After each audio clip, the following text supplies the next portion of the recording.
তাহলে আজকের ঠান্ডা প্রচন্ড, সরি। আজকের আলোচনার বিষয় হচ্ছে পারিবারিক সহিংসতা প্রতিরোধ সুরক্ষা আইন 2010। খুব ইম্পর্টেন্ট একটি আইন। এখানে আমরা যদি গুরুত্বপূর্ণ ধারাগুলো পড়ি, তাহলে 4 থেকে 5টা ধারা পড়লে শেষ, কিন্তু যেহেতু এমসিকিউ আছে আমাদের কিছু কিছু খুঁটিনাটি পড়তে হয়। এই জন্য আমাদের সর্বশেষ পর্যন্ত আমাদের পড়তে হবে।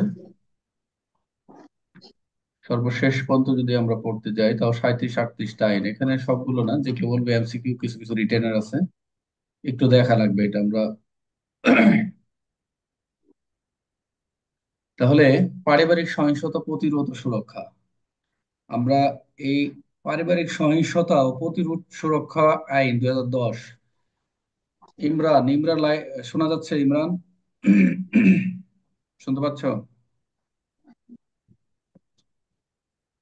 ইমরান কি লাইনে আছে নাকি? শান্ত? স্যার শোনা যাচ্ছে স্যার। আচ্ছা, এই শুনতে পারিবারিক পাচ্ছি স্যার, শুনতে পাচ্ছি। সহিংসতাটা কি? যে পারিবারিক, পারিবারিক বুঝলাম, ফ্যামিলি বিষয়। সহিংসতাটা কি? মারামারি স্যার। কাদের সাথে কে মারামারি করবে? চাচা ভাতিজার মারামারি স্যার। তারপরে বউ পারি স্বামীর পিটাপিটি। অনেক কিছুই তো আচ্ছা, আছে বাইরে স্যার, বাইরে পারিবারিক তো মারামারি। অনেক সংক্ষিপ্ত আছে। আচ্ছা, তো পারিবারিক একজন বলো চাচা ভাতিজা, এই সেই, বউর সাথে মারামারি। আচ্ছা, মূলত এই বোঝা যাচ্ছে যে এই আইনটি আসলে জাতিসংঘ কর্তৃক ঘোষিত এক প্রকার, যে নারীদের সাথে যে বৈষম্য হয়, শুধু বৈষম্য পুরুষের সাথে তো হয়, হয় না? কিন্তু এখানে স্পেসিফিক ভাবে, আন্তর্জাতিক ভাবে জাতিসংঘ কর্তৃক কি করছে, নারীর নারীর প্রতি সকল প্রকার বৈষম্য, সকল প্রকার বৈষম্য মানে একটা ডেসপারেট হয়, জেন্ডার ডিসক্রিমিনেশন থেকে শুরু করে, যাতে এই এই সকল প্রকার যাতে বৈষম্য আছে, এই বৈষম্যকে রোধ করার জন্য, প্রতিরোধ করার জন্য, এই একটা, যাতে এরকম আর কখনো না হয়, এই ক্ষেত্রে 1979 সালে একটা শিশু অধিকার সনদ করছিল। যারা শিশু, শিশু আইনে বলা রয়েছে 18 বছর, 0 থেকে 18 বছর পর্যন্ত তারা শিশু। এবং 1989 সালে স্বাক্ষরকারী রাষ্ট্র হিসেবে গণবাদী বাংলাদেশ সরকার সংবিধানের বর্ণিত নারী ও শিশুর, এখানে হচ্ছে নারী ও শিশু, যেমন ভিকটিম আমরা যে বলি, আমরা নারী নারী শিশু হেল্প ডেস্কে যখন কাজ করব, একমাত্র তাদের, এই নারী শিশুদের জন্যই এই দেশটা খোলা রয়েছে। অসহায়, বৃদ্ধ, হ্যাঁ, শিশুর সম অধিকার, তারা যাতে অধিকারটা ঠিক মতো পায়, এদের অধিকার যাতে প্রতিষ্ঠিত আহ, হয় সঠিকভাবে, এই জন্য এই আইনটা করা। আর এখানে বলছে যে প্রতিষ্ঠিত করার নিমিত্ত পারিবারিক সহিংসতা প্রতিরোধ, পারিবারিক মানে সরাসরি প্রতিরোধ করবে এটা, এবং সহিংসতার সাথে যাতে সুরক্ষা পায় এবং সুরক্ষা নিশ্চিত করার জন্য এই 10 সালে একটি আইন প্রণয়ন হয়, সংবিধানে আছে। এখানে আমরা এই গণ এই জাতিসংঘ বিষয় এগুলো কোনো দেখার বিষয় নেই। এখানে আমরা যেগুলো পড়বো, যে জরুরি যে বিষয়গুলো, প্রথমত হচ্ছে যে প্রারম্ভিক আমরা পাবো এই আইনটি কি, এই পারিবারিক সহিংসতা প্রতিরোধ ও সুরক্ষা, এবার মুখস্থ করা লাগবে। ভালো করে দেখেন, এখানে চিহ্নগুলা কোথায় গেল কালার করার? এখানে নাই, এডিটিং এখানে আছে।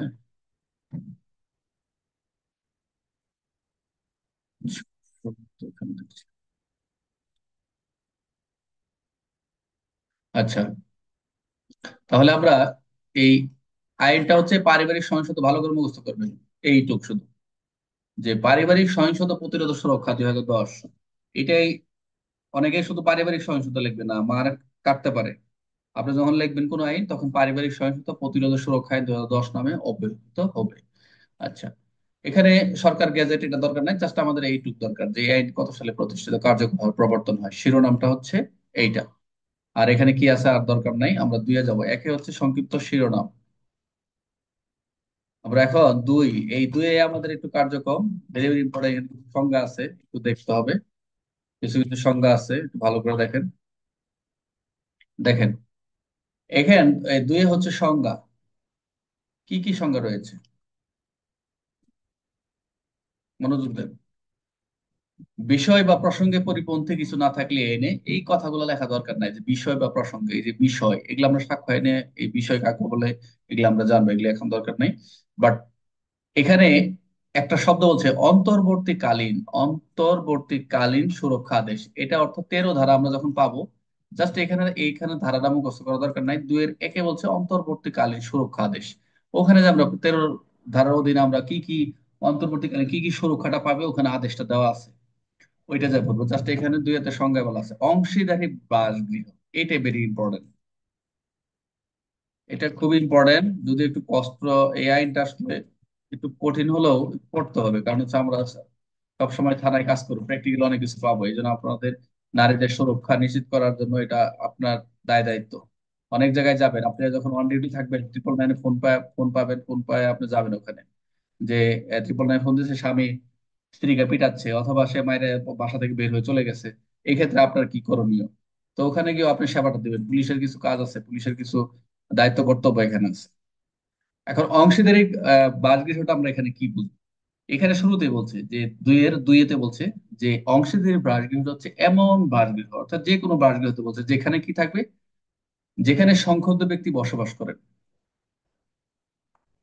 যিনি সংক্ষুব্ধ ব্যক্তি বসবাস করেন, যেখানে সংক্ষুব্ধ ব্যক্তি পারিবারিক সম্পর্ক থাকা অবস্থায় প্রতিপক্ষের সহিত একত্রে পৃথকভাবে বাস করেন। মনোযোগ দেন এখানে। শান্ত বলতো, এই সংক্ষুব্ধ মানে কি?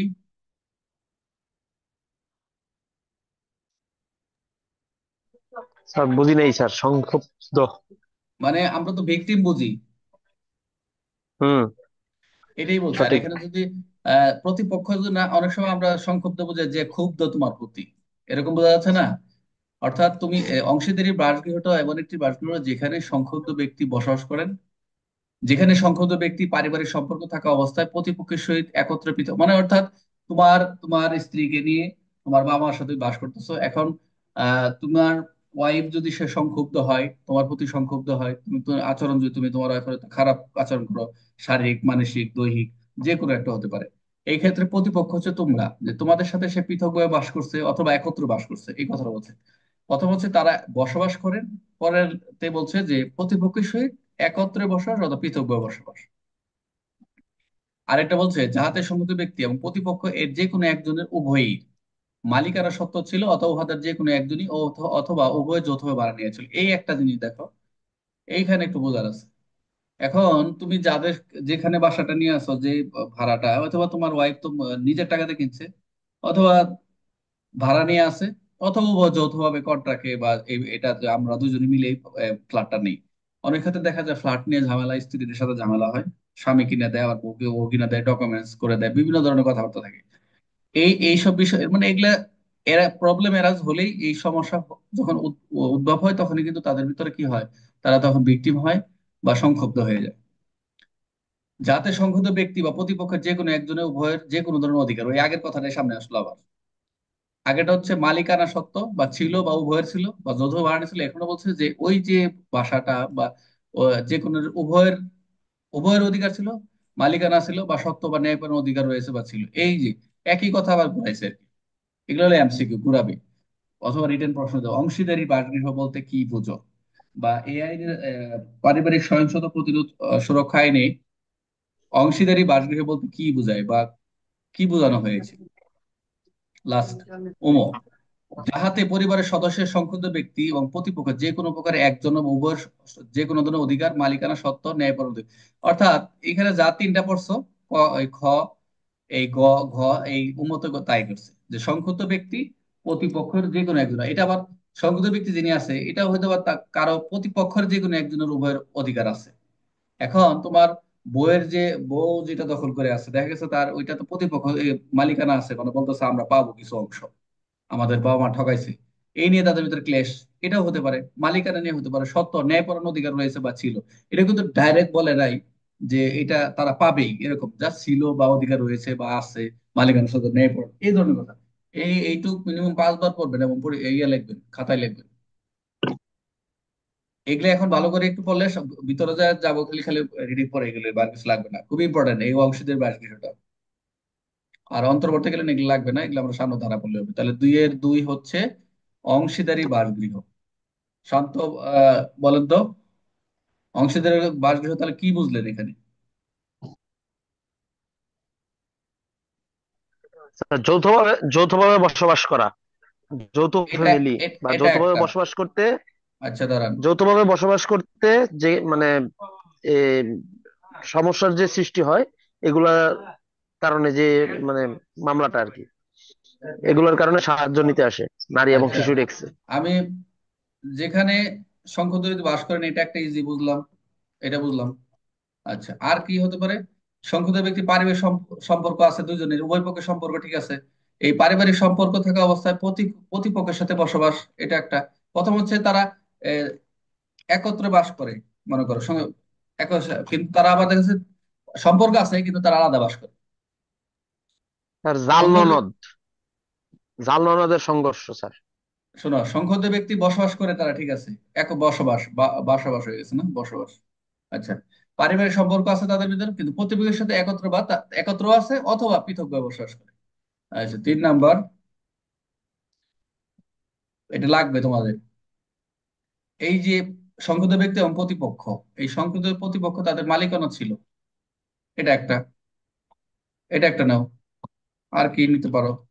আর একটা নিতে পারো, মালিকানা ছিল, আবার উভয় মালিকানা থাকা অবস্থায় আবার লিখতে পারো যে উভয়ের যে কোনো একজন যৌথ ভাড়া নিছিল, এটাও হইতে পারে। যে ফ্ল্যাটটা দখল আছে উভয়ের, যে এটা ধরে নিচ্ছে উহাদের যে কোনো একজন উভয় যৌথ ভাড়া নিছিল, এটা হতে পারে। তারপর হচ্ছে যাতে সংগত ব্যক্তি এবং প্রতিপক্ষে একজন উভয়ের মধ্যে কোনো অধিকার, এই যে কোনো একজন অধিকার, অধিকার একটা বিষয়। 5 নাম্বার। তারপর 6 নাম্বারটা দেখো, এই এই সংযুক্ত ব্যক্তি বা প্রতিপক্ষ একজন একজনের উভয়ের সম অধিকার ছিল, এটাও দরকার নেই। যে যে কোনো একজনের উভয়ের অধিকার ছিল মালিকানা বা সত্ত্ব ন্যায়পরণ অধিকার, একই কথা বারবার, মানে একটা কথা তুমি যদি ভালো করে মোটামুটি পড়ো, ওখান থেকে তুমি নিজে বানায় মতো লিখতে পারবে, কিন্তু এটা পড়তে হবে। এটা একজন পড়ো। কে? ও,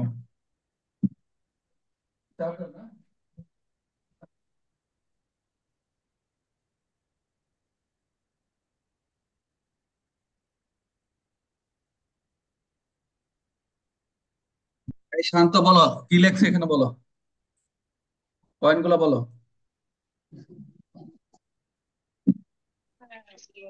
সং- সংক্ষুব্ধ ব্যক্তি বসবাস করেন। হুম। পারিবারিক, দুই হলো পারিবারিক সম্পর্ক থাকা অবস্থায় প্রতিপক্ষের সহিত একত্রে বা পৃথকভাবে বসবাস করিত। করতো, হুম। 3 নাম্বার হলো সংক্ষুব্ধ ব্যক্তি এবং প্রতিপক্ষ এর যে কোনো একজনের বা উভয়ের মালিকানা সত্ত্ব ছিল। 4 হলো উহাদের যে কোনো একজন বা উভয়ের যৌথভাবে ভাড়া নিয়েছিল। হুম। 5 হলো যে কোনো একজনের বা উভয়ের যে কোনো ধরনের অধিকার। হুম। 6 হলো কোনো একজন বা উভয়ের যে কোনো ধরনের অধিকার, মালিকানা সত্ত্ব বা হুম। ন্যায়পরায়ণ অধিকার। এই যে পাঁচে দেখো, অধিকার পাঁচ কিন্তু উপরে অধিকার বলছে, আবার বলছে অধিকার বা মালিকানা সত্ত্ব আছে, শুধু মালিকানা সত্ত্ব নেই পড়ো।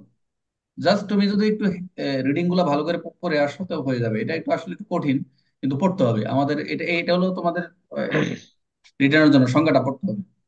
তারপরে দেখো 3, আবেদন, এগুলো লাগবে না। আবেদন হচ্ছে এটা জাস্ট এমনি জেনে নাও, আবেদনটা কি।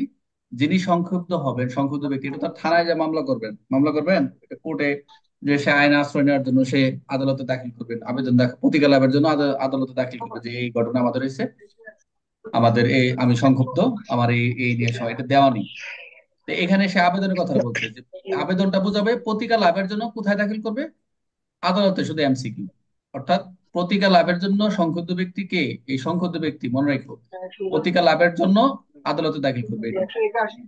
আশ্রয় নিবাস, এটা দেখেন, আশ্রয় নিবাসটা বোঝা যাচ্ছে আমরা এমনি বুঝি যে সকল স্থানে আবাসিক সুযোগ সুবিধা পাওয়া যায়, যে সকল আবাসিক সরকারিও আছে, আবার কি নিবন্ধিত কিছু প্রতিষ্ঠান আছে, যেখানে সংক্ষুব্ধ ব্যক্তি নিরাপদে সময়ের জন্য, কিছু সময়ের জন্য বা সাময়িক সময়ের জন্য অবস্থান করতে পারবে। বুঝতে পারছো?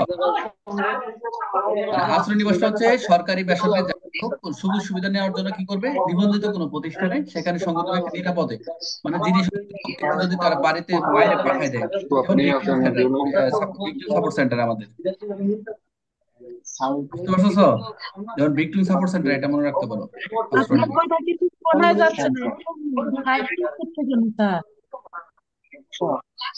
কিছু বোঝা যাচ্ছে না। এই কে কথা বলতেছে?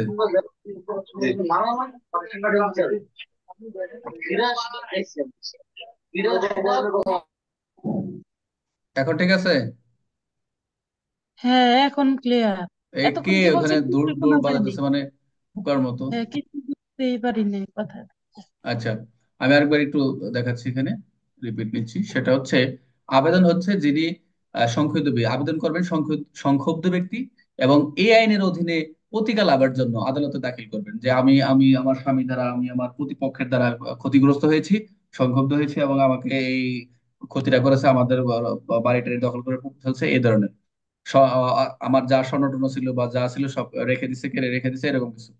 এই আবেদন জাস্ট একটা প্রতিটি লাভের জন্য আদালতে দাখিলকৃত আবেদন, এই আবেদনের কথা বলছি, জাস্ট একটা রিডিং নেবেন। আশ্রয় নিবাস, এটা ইম্পর্টেন্ট। আশ্রয় নিবাসটা হচ্ছে যে সরকারি বেসরকারি উদ্যোগে পরিচালিত আবাসিক সুযোগ সুবিধা সম্বলিত নিবন্ধিত প্রতিষ্ঠান, এই কথাটা লাগবে, নিবন্ধিত প্রতিষ্ঠান, আশ্রয় কেন্দ্র, যেখানে কি থাকবে সবসময় সংক্ষুব্ধ ব্যক্তি নিরাপদে সাময়িক সময়ের জন্য, এমসিকিউ, যে কতক্ষণ থাকবে এই আশ্রয় নিবাসে, যখন সে আশ্রয় চায় ভিকটিম সাপোর্ট এসে, কতক্ষণ সময় সংক্ষুব্ধ ব্যক্তি নিরাপদে সাময়িক সময়ের জন্য অবস্থান করতে পারবে। ক্ষতিপূরণ এগুলো আমরা পাবো, যে ক্ষতিপূরণ তো নর্মালি বোঝাই যায়, যে 16 ধারায় বলা রয়েছে ক্ষতিপূরণের কথা। ক্ষতিপূরণ হচ্ছে যে সংক্ষুব্ধ ব্যক্তি যে প্রতিপক্ষের দ্বারা ক্ষতিগ্রস্ত হয়ে থাকে, সেটা ক্ষতিপূরণ আদেশ দিবে কোর্ট। আর সংক্ষুব্ধ ব্যক্তি, এই যে সংক্ষুব্ধ এখানে বলছে কোনো শিশু, নারী যিনি পারিবারিক সম্পর্ক থাকিবার কারণে পরিবারের কোনো সদস্য কর্তৃক পারিবারিক সহিংসতার শিকার হয়েছেন বা হইতেছেন, বা সহিংসতার ঝুঁকি রয়েছেন, এটি ইম্পর্টেন্ট, ভেরি ভেরি, এটা লাগবে এখন। এই সংক্ষুব্ধ ব্যক্তি ছয় আমরা পাইলাম। তাহলে আমরা সংক্ষুব্ধ ব্যক্তির সংজ্ঞাটা আমরা কিভাবে নিব?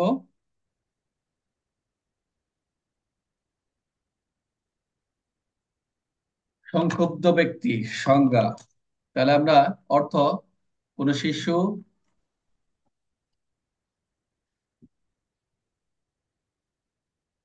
বা নারী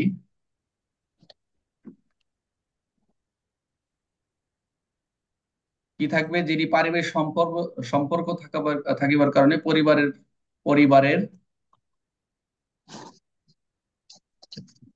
পরিবারের অপর কোন সদস্য কর্তৃক পারিবারিক সহিংসতার শিকার হয়েছেন বা হইতেছেন, বা সহিংসতার ঝুঁকির মধ্যে রয়েছেন। 4 নম্বরটা হচ্ছে বা ঝুঁকির মধ্যে রয়েছেন। মনোযোগ সবাই, ট্রাই টু আন্ডারস্ট্যান্ড হিয়ার। সংক্ষুব্ধ ব্যক্তি, এই সংক্ষুব্ধ ব্যক্তি এখানে বোঝাচ্ছে যে কোনো শিশু বা নারী যিনি পারিবারিক সম্পর্ক থাকিবার কারণে পরিবারের সাথে কি রয়েছেন, পরিবারের সাথে, অথবা মানে পরিবারের সাথে সহিংসতার শিকার হয়েছেন, অথবা সহিংসতার ঝুঁকির মধ্যে রয়েছেন। দেখেন, করোনাতে পড়েন একটু।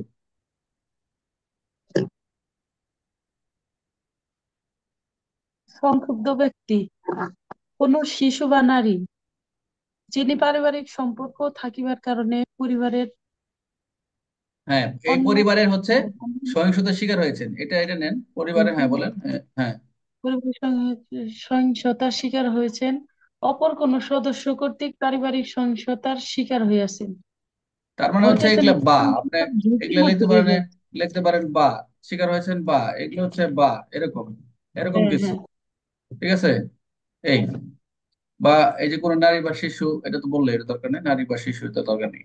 তাহলে কোনো শিশু বা নারী যিনি পারিবারিক সম্পর্কে থাকবে এই কারণে, এখানে বা হবে সে কারণে, এটা দরকার নেই। তাহলে পরিবারের সহিংসতার শিকার হয়েছেন, বা অপর কোনো সদস্য কর্তৃক পারিবারিক সহিংসতার শিকার হয়েছে, এই দুইটা লাইন মানেটা কি বলেন তো দিদি?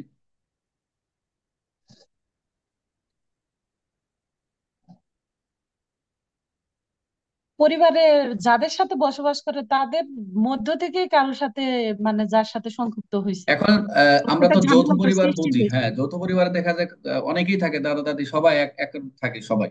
এখন এই পরিবারের সাথে সম্পর্ক আছে, কিন্তু সহিংসতার শিকার হতে পারে, হতে পারে তার ভাইয়ের দ্বারা সহিংসতার হতে পারে না। আর ওই কোনো সদস্য কর্তৃক শিকার হয়েছে, একটা ডিরেক্টলি হয়েছে, আর একটা ঝুঁকির মধ্যে আছে, যে কোনো সময় সে একটা ঝামেলায় জড়ায় যেতে পারে, এরকম কিছু। সে কারোর সাথে সে এইসব বিষয়গুলো কাউন্সিলিং বিষয়, যখন সে কোনো নারী বা শিশু ভিকটিম সাপোর্টে আসে, বা কোনো আদালতে গিয়ে কোনো নারী বা শিশু, বা থানায় আসে, থানায় এসে কিন্তু তার সেন্সিটিভ কিছু বিষয় থাকে, কিছু বিষয় থাকে যেগুলো হচ্ছে নারীদের তার রস উদ্ঘাটন করতে হয়, কথা বলতে হয়, সবকিছু পুরো দেওয়া সম্ভব না। কিন্তু আসলে আমাদের ওরকম আর পর্যাপ্ত বা অ্যাভেলেবেল পুলিশ না থাকার কারণে এখন স্পেসিফিক ভাবে থানায় নারী হেল্প ডেস্ক করছে, যাতে করে তাদের সমস্যাগুলো তারা বলতে পারে। কে কে বলবে? কোনো শিশু বা নারী। এখন বৃদ্ধ বা অন্যান্য ওরা এর সাথে অ্যাড হয়েছে আর কি। আচ্ছা, আমরা নিরাপদ, আমরা কিন্তু একটু আশ্রয়টা পড়ছিলাম একটু আগে, আশ্রয়, আশ্রয় নিবাস। এই যে এবার আসলো কি, নিরাপদ আশ্রয় দান। এখন এই যে সরকার কর্তৃক অনুমোদিত, আদালতের বিবেচনায় ক্ষতিগ্রস্ত ব্যক্তির জন্য নিরাপদ বলে বিবেচিত। আগেটা কিন্তু এখানে সরাসরি কিন্তু সরকারি বেসরকারি উদ্যোগে বলছে, সরকারি বেসরকারি উদ্যোগ কথাটা সাময়িকভাবে থাকবে, কিন্তু এখানে ডাইরেক্ট বলছে নিরাপদ আশ্রয় স্থান, যেখানে স্পেসিফিক বলে দিবে এখানে থাকবে, আদালতের বিবেচনায় সরকার কর্তৃক অনুমোদিত হতে হবে। এই নিরাপদ আশ্রয় স্থানটা ভালো করে পড়বেন, যে সরকার কর্তৃক অনুমোদিত অথবা আদালতের বিবেচনায় ক্ষতিগ্রস্ত ব্যক্তির জন্য নিরাপদ বলে বিবেচিত। এখন আ- সরকার কর্তৃক তো অনুমতি থাকবে, আদালত বিবেচনা নেবে যে ক্ষতিগ্রস্ত ব্যক্তির নিরাপদ কোথায় আছে। এমন কোন আশ্রয় গৃহ, ব্যক্তি বা সংস্থা প্রতিষ্ঠানের ব্যবস্থানে পরিচালিত ওই সকল স্থানকে নিরাপদ স্থান বলে দিয়ে নিরাপদ হেফাজত আদেশ দিবে, এটা কোর্ট দিবে। আর নারী, এগুলো তো আর পড়ার কিছু নাই, নারীটা হচ্ছে আমাদের যে কোনো বয়সের নারী, পরিবারও আমরা জানি যৌথ বা আহ, যেটা আমরা সম্পর্কে দত্তক বা যৌথ ভাবে আমরা থাকি, একত্র বসবাস করি, পরিবার সঙ্গে এগুলো পরীক্ষা আসে না, পারিবারিক সম্পর্ক এগুলো দরকার নেই। পারিবারিক সহিংসতা আমরা তিন ধারায় পাবো। এই পারিবারিক সহিংসতাটা আমরা তিন ধারায় পাবো, একটু আগে আমরা আসতেছি। পারিবারিক সহিংসতা যে সংজ্ঞাটা ভেরি ইম্পর্টেন্ট, এবং রিটেন এবং এমসিকিউ এটা। প্রতিপক্ষ, এই যে প্রতিপক্ষ যেটা, প্রতিপক্ষ অর্থ এমন কোন যার বিরুদ্ধে এই আইনের অধীন কোনো আবেদন বা দাখিল বা প্রতিকার প্রার্থনা করা হয়েছে। প্রতিপক্ষ, বিরুদ্ধ পক্ষ অর্থাৎ যে ব্যক্তি যাহার বিরুদ্ধে এই আইনের অধীন কোনো আবেদন দাখিল করা বা প্রতিকার, এই প্রতিপক্ষ মানে প্রতিকার প্রার্থনা করা হয়েছে। একটু খেয়াল রাখবেন, প্রতিপক্ষ মানে কি, যে এমসিকিউ এখান এখান থেকে দিয়ে যে এই কথাটা লাগাই দেবে, প্রতিকার প্রার্থনা হয়ে করা হয়েছে। তাহলে আমরা সংক্ষুব্ধ পাইলাম কত, সংক্ষুব্ধ হচ্ছে 2-6, আর প্রতিকার হচ্ছে 2-13। এখানে আমরা ইম্পর্টেন্ট কি কি নিলাম, ইম্পর্টেন্ট নিচে হচ্ছে শুধু 2000 পারিবারিক সহিংসতা 2010 নামে অভিহিত, এটা ঠিক আছে। আর হচ্ছে অংশীদারি বাসগৃহ 2-2, ভেরি ইম্পর্টেন্ট, এটা একটু পড়বেন অবশ্যই। আর হচ্ছে এখানে একটু ভেঙে ভেঙে দেখাই দিচ্ছি, রেকর্ডিং ক্লাস থাকবে, আপনারা লিখে নিতে পারবেন সমস্যা নাই। আশ্রয় নিবাস 2-4, একটু রিডিং দিবেন। সংক্ষুব্ধ ব্যক্তি, এটা তো ভেরি ইম্পর্টেন্ট, এগুলো একটু দেখাই দিলাম সংজ্ঞা আকারে। তারপর হচ্ছে এদিকে আর কিছু নাই, লাস্টে বলছে প্রতিপক্ষ 2-13, 2-13 হচ্ছে প্রতিপক্ষ। 14, 14টা হচ্ছে ভেরি ইম্পর্টেন্ট, এই প্রয়োগকারী কর্মকর্তা। যে আইনটি আপনি থানায় ডিউটি করবেন, কে কে প্রয়োগ করবে, কারা কারা প্রয়োগকারী কর্মকর্তা। প্রয়োগকারী কর্মকর্তা এখানে হচ্ছে অর্থ হলো মহিলা বিষয়ক অধিদপ্তরের নিয়ন্ত্রণাধীন উপজেলা মহিলা বিষয়ক কর্মকর্তা, সরকার কর্তৃক 5 ধারা অনুসারে নিযুক্ত। এই 5 ধারায় আমরা যা পাবো যে কে কে নিযুক্ত, কে কে নিযুক্ত থাকবেন। এই প্রয়োগকারী 14, 13 হচ্ছে আমরা প্রতিপক্ষ পাইলাম, আর 14 প্রয়োগকারী। কার্যবিধি, বসবাস, এগুলো দরকার নাই। বিধি, বিধি এটাই ইম্পর্টেন্ট, 18। এই 18 বছর পূর্ণ হয় নাই এমন বয়সে যে কোনো ব্যক্তি, শিশুটা বলছে, এটা হচ্ছে এমসিকিউ, এটা পরীক্ষা হচ্ছে এমসিকিউ।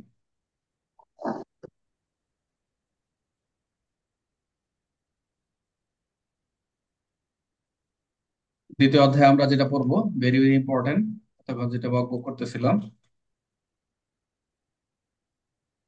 পারিবারিক সহিংসতা বলতে কি বোঝো এবং কিভাবে সংজ্ঞায়িত করা হয়েছে এই আইনের পারিবারিক সহিংসতা 3 ধারাটা। পরীক্ষায় সবসময় আসে, এটা না বুঝলে পুরো আইনটাই বুঝবেন না, যে কোন কোন আইন হচ্ছে, কোন বিষয়গুলো হচ্ছে পারিবারিক সহিংসতার ভিতর পড়বে।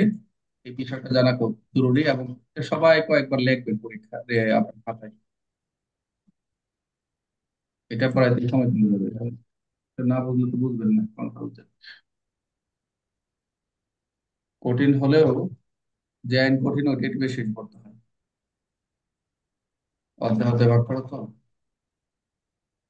আচ্ছা দেখেন,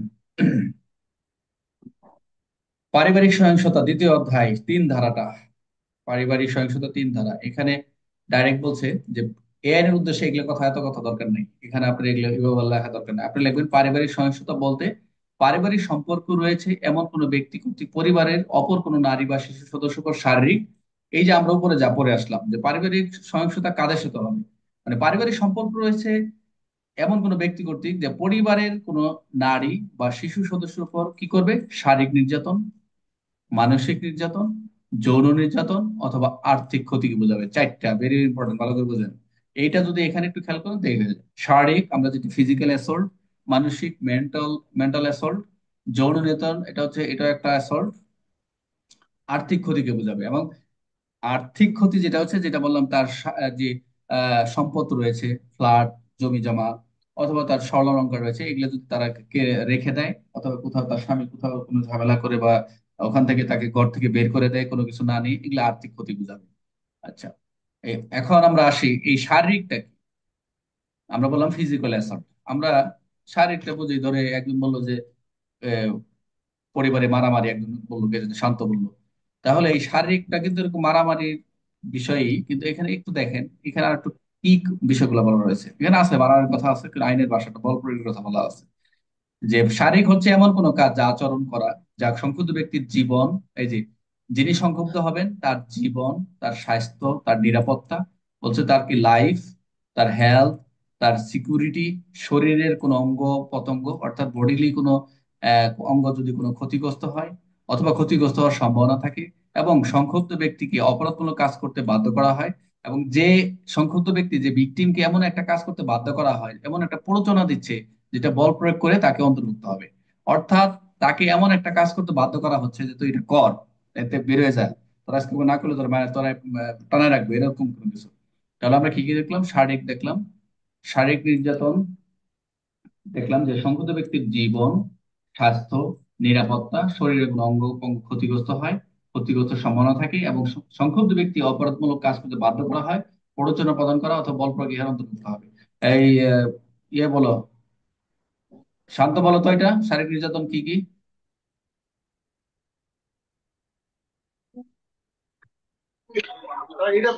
শারীরিক নির্যাতন হলো স্যার মানে শারীরিক ক্ষতি, শারীরিক ভাবে অঙ্গ, জীবন, স্বাস্থ্য এগুলো প্রথম হচ্ছে ক্ষতিগ্রস্ত জীবন, হয় বা হওয়ার যে প্রথম হচ্ছে জীবন, তারপরে হচ্ছে কি, সম্ভাবনা থাকে আর কি। তারপরে কি, জীবন, স্বাস্থ্য, স্বাস্থ্য, নিরাপত্তা ও শরীরের অঙ্গ তারপর হচ্ছে কি, নিরাপত্তা, হ্যাঁ এখানে দেখো, তারপরে কি, শরীর অঙ্গ ক্ষতিগ্রস্ত, তারপরে কি, ক্ষতিগ্রস্ত হয় বা হওয়ার সম্ভাবনা থাকে। ক্ষতিগ্রস্ত লিখলাম আমরা, আমরা ক্লাস আছে তো একটা, এই জন্য disturb হলো। ক্ষতিগ্রস্ত, তারপর হচ্ছে ক্ষতিগ্রস্ত সম্ভাবনা থাকে, এটা একটা।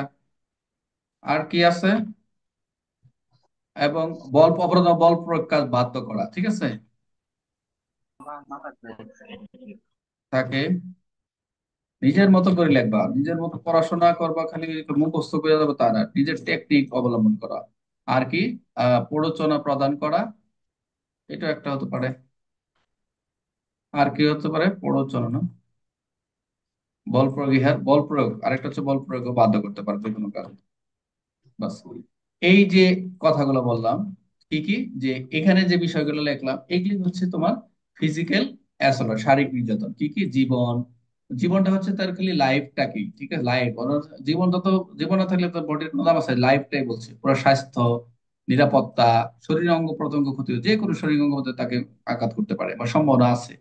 অপরাধমূলক কাজ, যে কোনো একটা কাজ বাধ্য করাবে তাকে করাইতে, আগে থেকে বাধ্য করাচ্ছে যে তুই এটা করবি, তোর মারে মেরে ফেলবি, বা আরো এরকম করে এরকম বাধ্য, কোনো কিছু প্ররোচনা দিচ্ছে, এই বল প্রয়োগ। এখন আসেন মানসিক নির্যাতন। মানসিক নির্যাতনটা কি? যেটা বলছিলাম মেন্টাল অ্যাসল্ট। আমরা এমনি মানসিক ভাবে কি বুঝি, অরুণাদি বলেন তো, মানসিক নির্যাতন কি বুঝি আমরা? মানে এই যে গালিগালাজ, বকাবাজি, এগুলি আর কি। যেগুলা হাত দিয়ে সামাজিক ধরা যায় আচরণ, না, মৌখিক মুখ দ্বারা। দিয়েও ফেরানো যায় না, না একটা কথা আছে, লাঠি আলা লাঠি ফেরানো যায়, কিন্তু মুখ কি, মুখের সঠিক। মুখ আলার মুখ মুখ, ফেরানো যায় না, এটা কথা আছে, লাঠি আলা লাঠি ফেরানো যায় কিন্তু। আরে, হ্যাঁ, পচা লোকের সবচেয়ে খারাপ লোকের হাতিয়ার কি জানেন? মুখ, মুখ বাজে বাজে খারাপ লোকের, কথা বলে, খারাপ লোকের হাতিয়ার হচ্ছে তার গালিগালাজ। হ্যাঁ, গালিগালাজ। এই মানসিক নির্যাতনটা হচ্ছে, আপনি সারাদিন আপনার এই মনে করেন খাওয়াইলো টাওয়াইলো খুব ভালো সবকিছু, কিন্তু রাতের বেলা শোয়ার আগে যদি আপনারে গলা চাপে ধরলো না, খালি আপনারে চোখ দিয়েই সারা দিল, এরকম এরকম কিছু করতেছে, চোখে চোখে টিটকারি করতেছে, চোখ দিয়ে বোঝা যাচ্ছে আমার গায়ে লেগেছে, আছে না? হ্যাঁ, হুমকি দিচ্ছে। তো কি কি হবে মানসিক?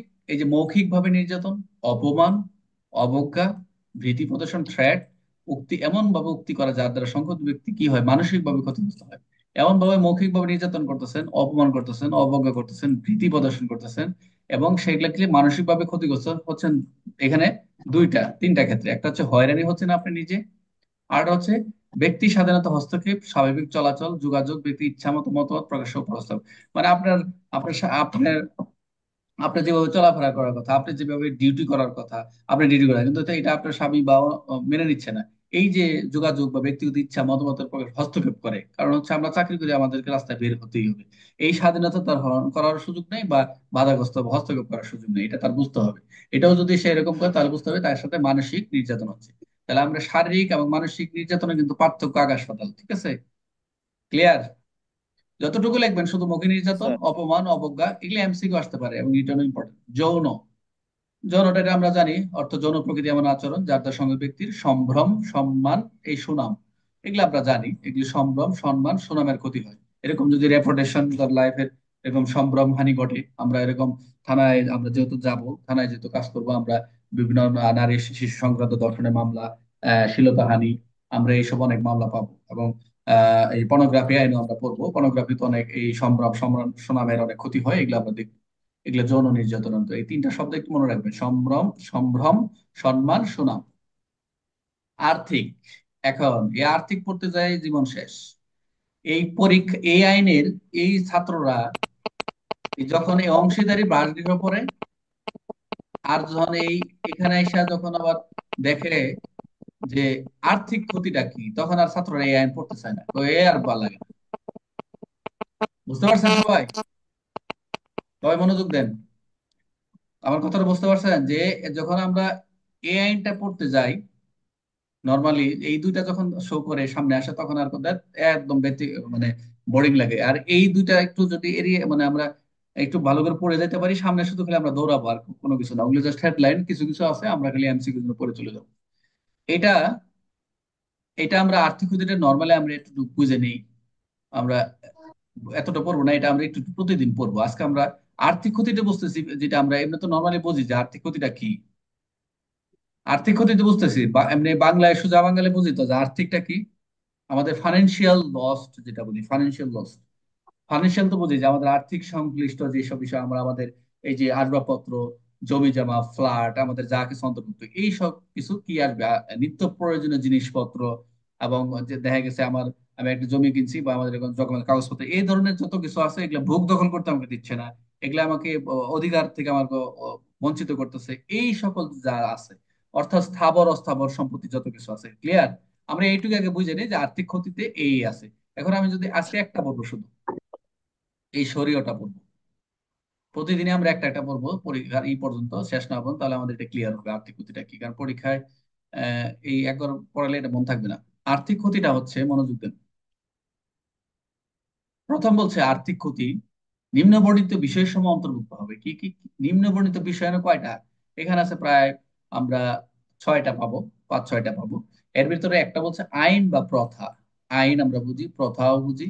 অনুসারী বা কোন আদালত উপযুক্ত কর্তৃপক্ষ কর্তৃক আদেশ অনুযায়ী সংক্ষুব্ধ ব্যক্তি যে সকল আর্থিক সুযোগ সুবিধা, সম্পদ, সম্পদ লাভের অধিকারী, উহা হইতে বঞ্চিত করা, উহার উপর বৈধ অধিকার প্রয়োগে বাধা প্রদান। অর্থাৎ ধরেন আপনার দলিল ডিড করে দিচ্ছে একটা বিষয়, ডিট করা আছে, এই ডিট করা বিষয়গুলো উপযুক্ত কর্তৃপক্ষ কর্তৃক বা আদালত কর্তৃক কিন্তু আদেশ রয়েছে। এখন বলা আছে যে আপনি এই সকল সুযোগ সুবিধা আপনি পাবেন, কিন্তু আপনার যে প্রতিপক্ষ রয়েছে আপনার দলিলটা নিয়ে নিছে, আপনাকে ভোগ করতে দিচ্ছে না, ভাড়া উঠাইতে দিচ্ছে না, এই সকল সুযোগ সুবিধা রয়েছে, সম্পদ, সম্পদ লাভের অধিকারী আপনার হওয়ার কথা, এইগুলো থেকে আপনাকে বঞ্চিত করছে। এই যে বৈধ অধিকার, এই বৈধ অধিকার, অধিকার আপনি পাওয়ার জন্য আপনাকে, আপনি চাচ্ছেন এটা আমার অধিকার, কিন্তু এটাও তো আপনার কি অধিকার প্রয়োগে বাধা দিচ্ছে। এই প্রথমটা হচ্ছে এটাই।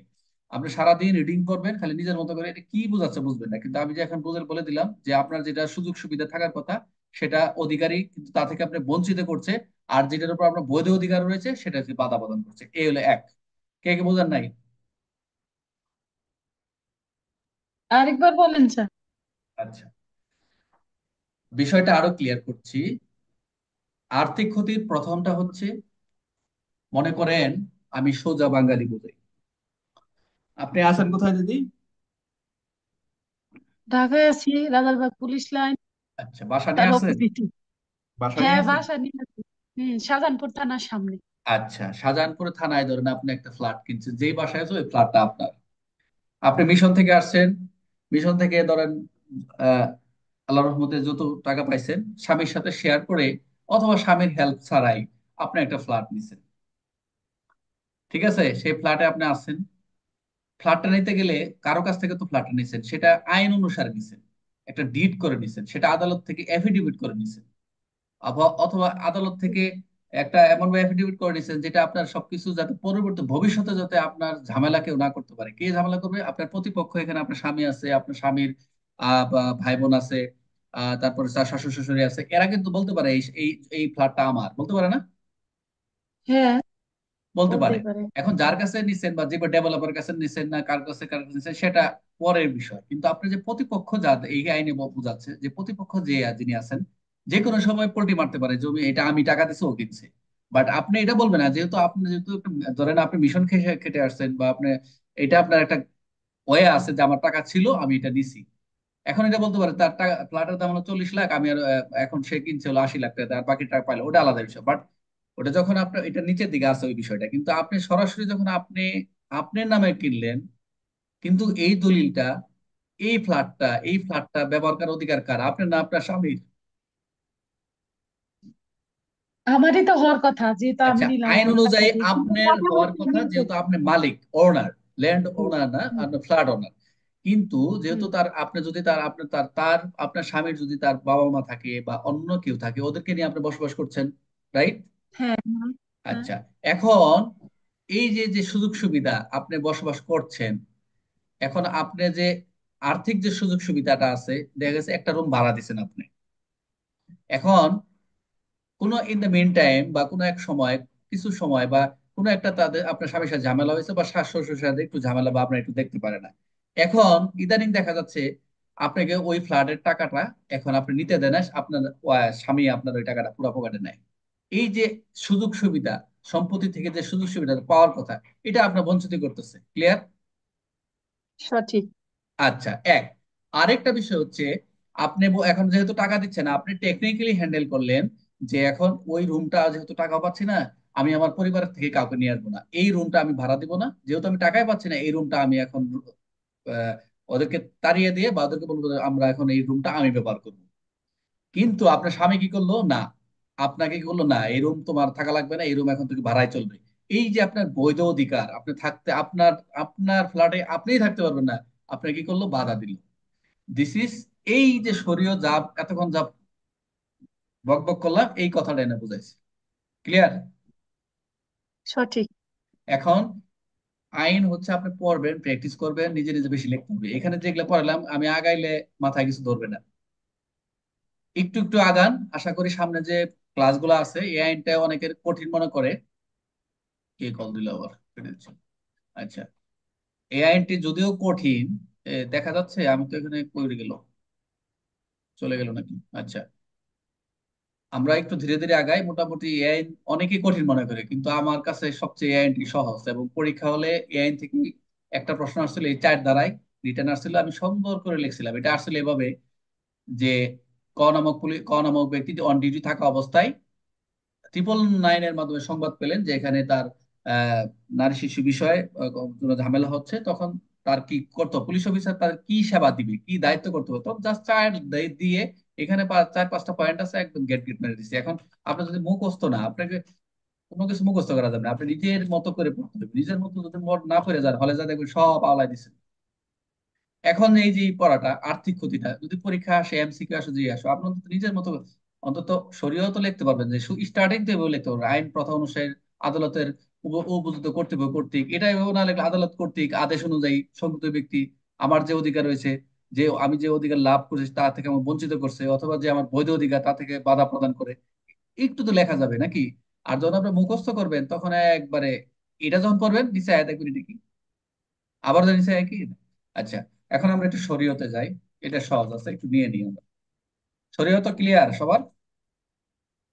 ক্লিয়ার না এটা? সঠিক।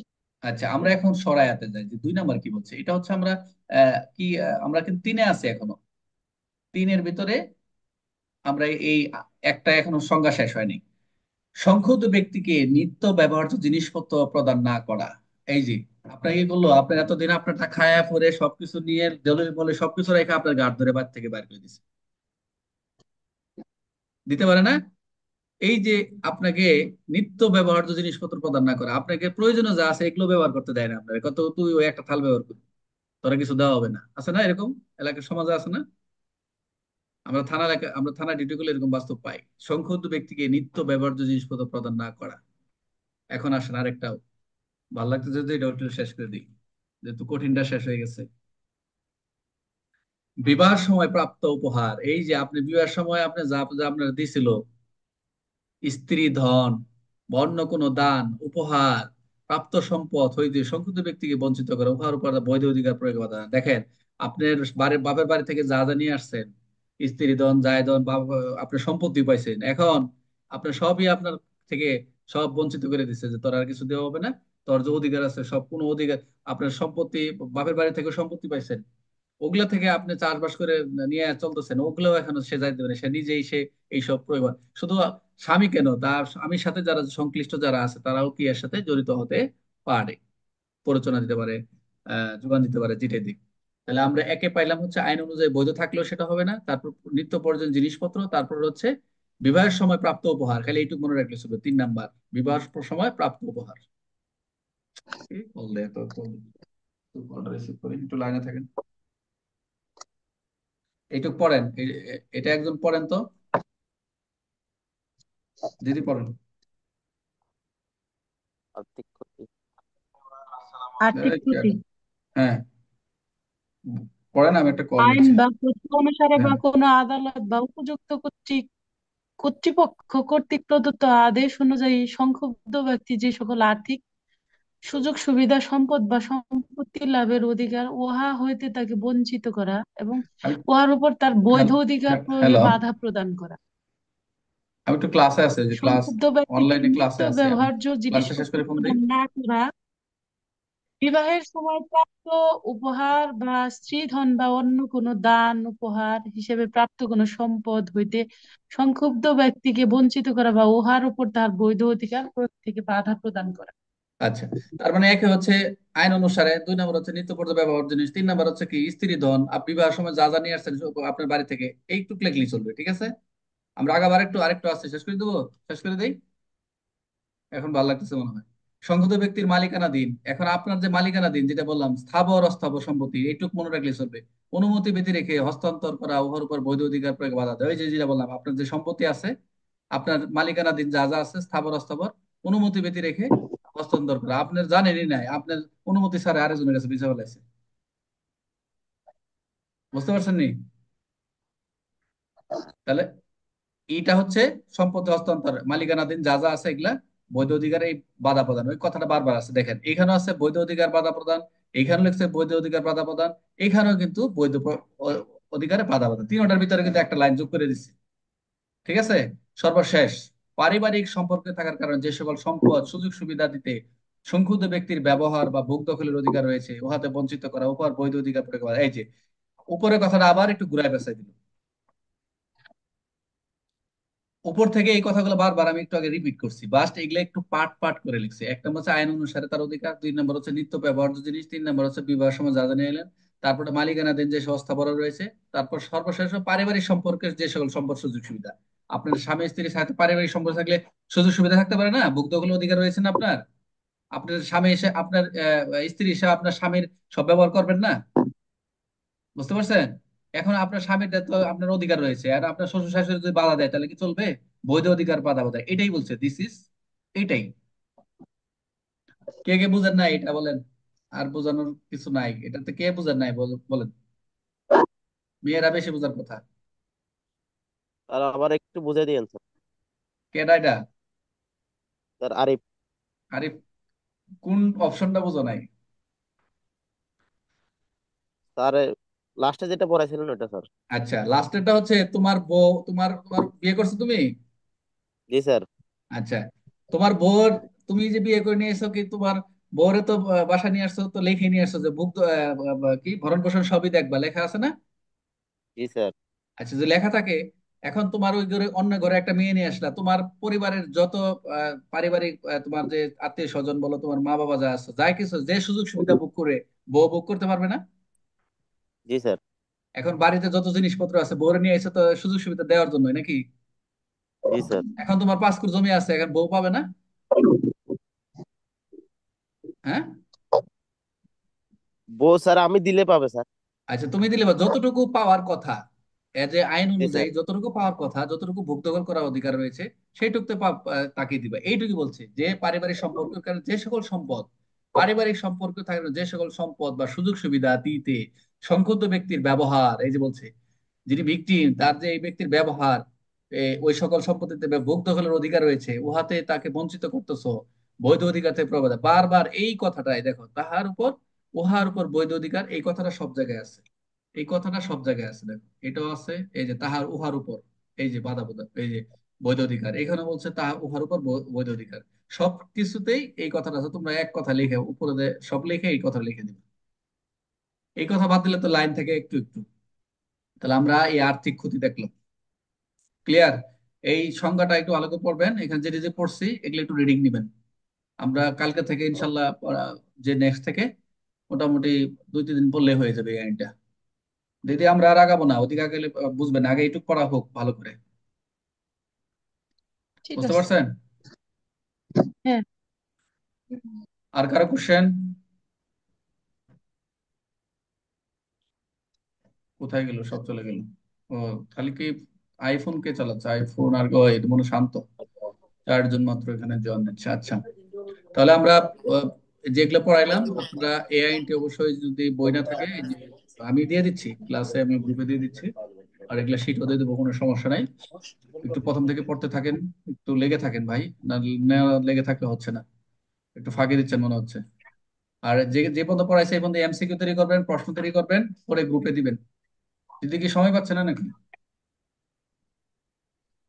একদম। একটু চেষ্টা করেন, ঠিক আছে? ওকে, দ্যাটস অল ফর টুডে, এখানেই শেষ করছি। সবাই ভালো থাকবেন। আসসালামু আলাইকুম রহমতুল্লাহ।